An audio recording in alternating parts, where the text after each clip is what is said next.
গল্প মেঘলা দিনের ভালোবাসা। সন্ধ্যা নামছে, আকাশটা ধীরে ধীরে কালো মেঘে ছেয়ে যাচ্ছে। রিনির মনও যেন আকাশের মতো ভারী হয়ে উঠছে। এতদিন ধরে যে ভালোবাসাটা তার মনে লুকিয়েছিল, আজ সে আর তা ধরে রাখতে পারছে না। অনিকের সাথে তার বন্ধুত্বটা অনেক পুরনো, কিন্তু আজকাল তার প্রতি অনুভূতিটা অনেকটাই বদলে গেছে। রিনি বারান্দায় দাঁড়িয়ে বৃষ্টি নামার অপেক্ষা করছে, আর ঠিক তখনই ফোনটা বেজে উঠল। অনিকের ফোন। রিনি একটু হেসে ফোনটা তুলল। হ্যালো।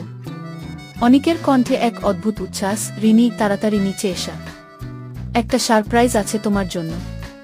রিনি অবাক হল। অনিক হঠাৎ এমন কি পরিকল্পনা করেছে? সে তাড়াতাড়ি নিচে নেমে এল। বাইরে গিয়ে দেখে অনিক তার বাইকের উপর দাঁড়িয়ে আছে, এক হাতে একটা ছোট্ট ছাতা আর অন্য হাতে একটা ফুলের তোড়া। এই, তুমি এখানে? রিনি অবাক হয়ে বলল। হ্যাঁ, তোমার জন্য। আজ